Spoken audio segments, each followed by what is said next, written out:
Hello friends. तो आप लोगों ने मोस्टली लोगों ने फॉर्म भर ही दिया होगा, तो मैं सिर्फ क्योंकि काफ़ी सारे मैसेजेस मेरे पास आए हुए हैं इसी चीज़ को लेके कि सर कोई का डॉक्यूमेंट का इशू है, किसी के फ़ोटोज़ के इशू हैं, किसी के ग्रेजुएशन का इशू है, तो बहुत सारे इश्यूज़ हैं। तो सब लोग पूछ रहे थे कि सर करेक्शंस कब होंगे, कैसे होंगे, क्या क्या फ़ील्ड करेक्ट हो सकती हैं, क्योंकि बहुत सारी जो है मार्केट में अलग अलग बातें चलती हैं। तो मैं उसको क्लियर कर देना चाहता हूँ। तो वीडियो देख लेना, जब करेक्शन विंडो ओपन होगी तो आपको बड़ी हेल्प मिलेगी।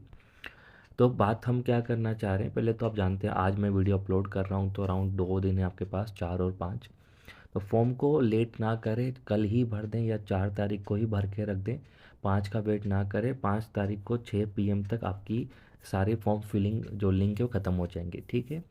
मैं इसलिए बोलता हूँ क्योंकि लास्ट मिनट रश हो सकता है, साइट में इश्यूज़ आ सकते हैं, तो प्लीज़ पहले ही भर दें।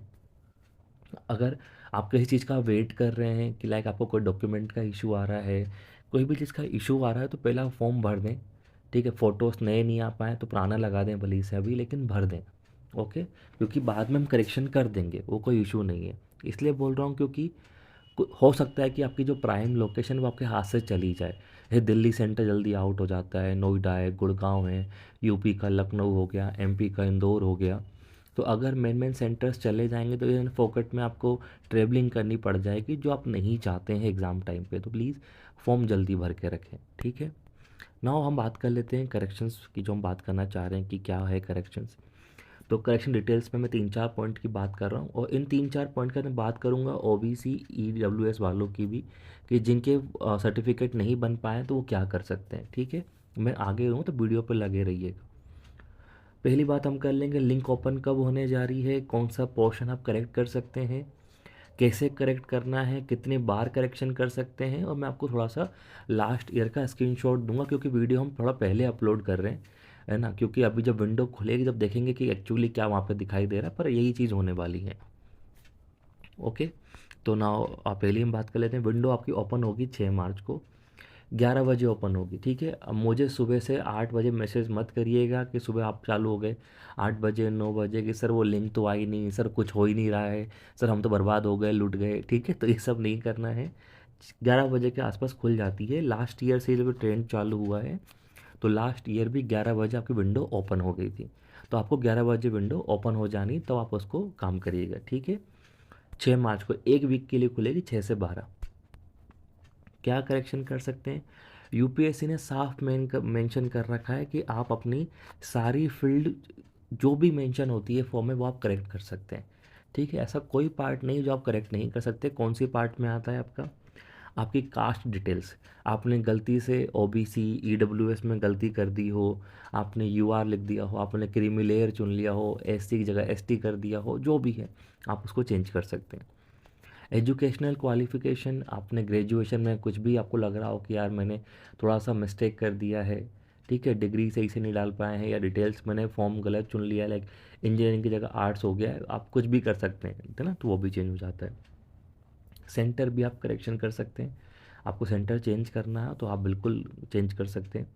सब्जेक्ट आपके जो ऑप्शनल थे, आपका जो मीडियम था, आप वो भी चेंज कर सकते हैं। आपका ऑप्शनल है ना, जो भी टॉपिक्स होते हैं वो भी आप चेंज कर सकते हैं। इवन आपका सिविल या फॉरेस्ट का जो भी आपका एग्ज़ाम है, ये भी आप उसको चेंज कर सकते हैं।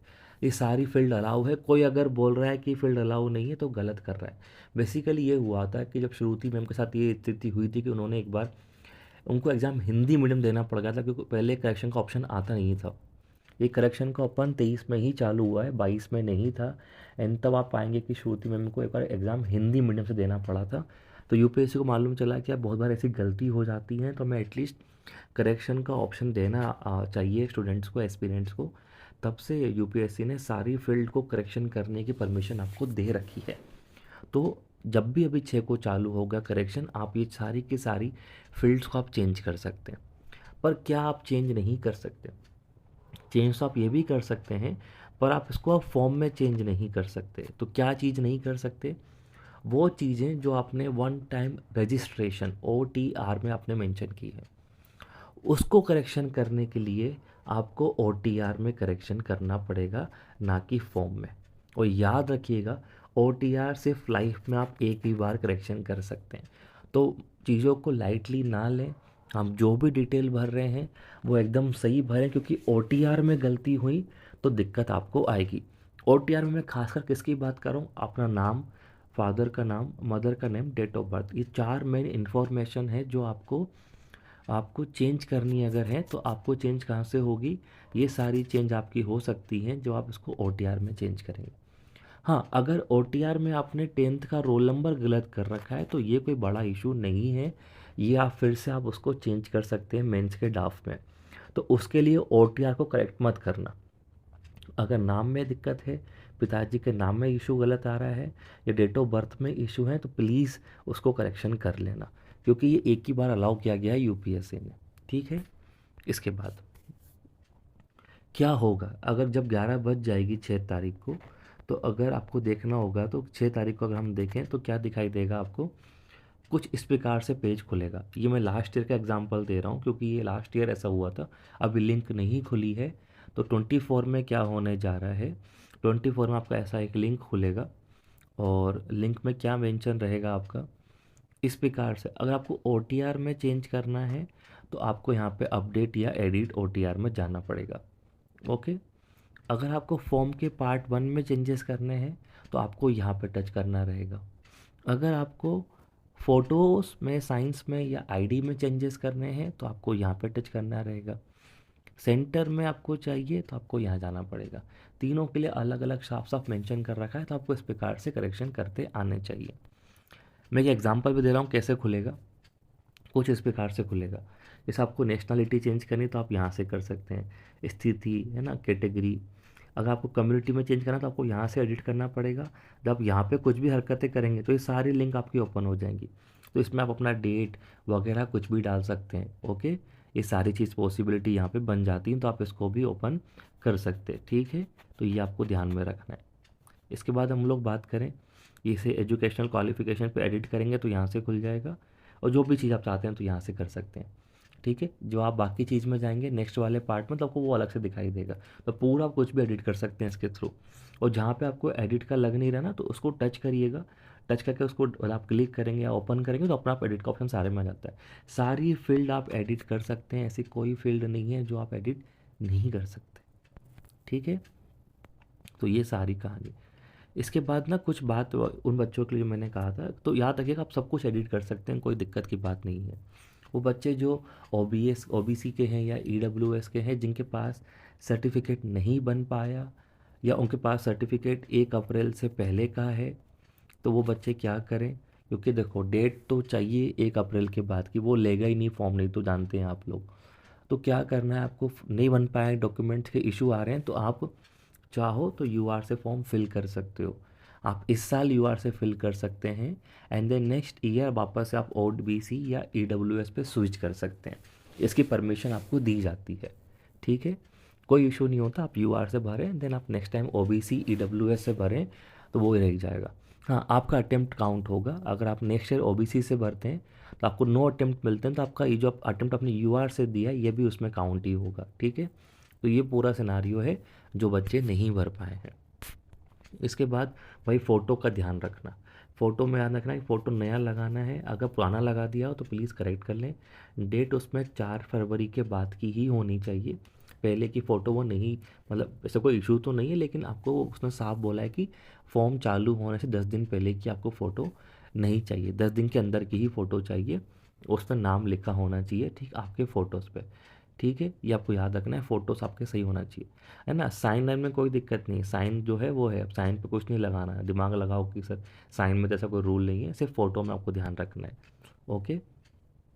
और जो ओबीसी वाले बच्चे हैं, जो मैंने पहले भी कहा, एक को फाइनल टच में देख लें, क्योंकि मैंने देखे हैं, अभी मैंने जस्ट देखा है कई सारे ऐसे वीडियो मेरे को बच्चों ने लिंक शेयर करी है जहाँ पे मैं क्या बताऊँ, काफ़ी सारे बड़ी बड़ी प्लेटफॉर्म पे बैठ के लोग गलत आपको गाइड करने की कोशिश कर रहे हैं, कई जगह ऐसा हुआ है। तो प्लीज़ एक बार फिर से देख लें, आपने जो भी डिटेल्स भरी हैं ध्यान रख लेना, आपने अथॉरिटी सही मेंशन की है ना, तहसीलदार से नीचे की अथॉरिटी मान्य नहीं है। हरियाणा पंजाब के लोग ध्यान रखें, नायब तहसीलदार की वो कितना भी बोलें यूपीएससी नहीं मानता। मेरे पास लास्ट ईयर भी बच्ची आई थी, यूपीएससी के थी वो बच्ची, हरियाणा की ही थी, तो उसका भी डॉक्यूमेंट नायब तहसीलदार का था, तो उसको यूपीएससी का फ़ोन भी आया था इंटरव्यू टाइम, वो काफ़ी परेशान हुई थी। तो वो लेकिन एनी हाउ उसका सोल्यूशन निकाल दिया गया था। मतलब वो पहले का केस था, तो उस टाइम पे ये था कि ये डेट का रूल नहीं था, तो उससे ओल्ड डॉक्यूमेंट मांग लिया गया था। 22 का केस था क्योंकि वो, अब क्योंकि डेट सर्टिफिकेट फिक्स कर दिए गए हैं, तो अगर एनटी ने साइन किया है तो इश्यूज आएंगे इंटरव्यू टाइम पे। तो प्लीज़ अथॉरिटी का ध्यान रखें। पिताजी का नाम देख लेना भाई, सेम होना चाहिए डॉक्यूमेंट में, है ना। अलग होगा तो इशू बनेंगे आगे जाके। तो अभी हो जाए तो ठीक है, ठीक है। और कोई इशू आता है तो फिर अपन एडजस्ट कर लेंगे, देख लेंगे क्या पिक्चर है। स्पेलिंग मिस्टेक है तो कोई दिक्कत की बात नहीं होती है, बाकी चल जाता है, ठीक है। ये बात आपको याद रखनी है। और एक और चीज़ आपको बता दूं मैं जाने से पहले, जो ओबीसी के बच्चे हैं, जो सर्टिफिकेट नंबर आपको लिखना है भाई साहब, वो आपका कम्युनिटी का सर्टिफिकेट नंबर होना चाहिए। वो आपको सीरियल नंबर नहीं लिखना है। मैंने एक वीडियो देखा था, उसमें वो बता रहे हैं कि जो आपका सेंट्रल लिस्ट में जो नंबर है वो लिख दो। तो बच्चे क्या कर रहे हैं, बच्चे लिख दे रहे हैं क्या, अपना ओबीसी का सीरियल नंबर, या क्या लिख दे रहे हैं, अपना रिजोल्यूशन नंबर। तो भाई साहब, ना तो रिजोल्यूशन नंबर लिखना है, ना ही सीरियल नंबर लिखना है कि 10 12 13 लिख के चले आए कि सर हमारा तो 31 नंबर पर लिखा था, 31 लिख के आ गए। भाई साहब ऐसा कुछ नहीं है, ना तो 31 लिखना है, ना वो आपको लिखना है रेजोल्यूशन नंबर की डेटेड 1993 का आप लिख के आ गए। आपको लिखना है आपकी कम्युनिटी का सर्टिफिकेट नंबर, जो आपके डॉक्यूमेंट पे दिया होगा। अगर आपने नया बनाया है यूपीएससी के फॉर्मेट वाला, तो जो आपने साथ में लगाया होगा ओरिजिनल, उसका नंबर यूज़ करें, क्योंकि डॉक्यूमेंट हमेशा आपका नंबर जाता है कम्युनिटी का सर्टिफिकेट नंबर, ठीक है। वो पुराना भी चलेगा, उसमें कोई दिक्कत नहीं, बट डेट नहीं होती है। तो आप थोड़ा समझिएगा what is community and what is OBC NCL. तो एनसीएल सिर्फ हर साल रिन्यू होता है, तो उसकी डेट मायने रखती है। बाकी सर्टिफिकेट जो होता है वो हमेशा पुराना ही चला आ रहा है, तो याद रखिएगा। तो नंबर गलत लिखा हो तो प्लीज़ करेक्ट कर देना, ठीक है। ये बातें ध्यान रखना। फिर भी कोई डाउट तो नहीं आने चाहिए। कोई डाउट अगर आता है तो मैसेज कर सकते हो। मैं चाहता हूँ कि डाउट नहीं आए, मैसेज नहीं आने चाहिए मुझे। फिर भी कोई इमरजेंसी फंसती तो आप मैसेज कर सकते हैं, नंबर ये है। और कोई भी डाउट आता है कंटेंट को लेके, अभी मैं उसमें थोड़ा सा ग्रुप में एक्टिव नहीं हो पा रहा हूँ, थोड़ा टाइम दे, 5 to 10 डेज़ के बाद आपको ग्रुप में काफ़ी आप हेल्पफुल कंटेंट आपको मिलेगा। तो प्लीज़ ग्रुप को भी ज्वाइन कर लीजिएगा। Okay, all the best, thank you. हाँ, वीडियो को प्लीज़ शेयर करें, लाइक करें और सब्सक्राइब करें।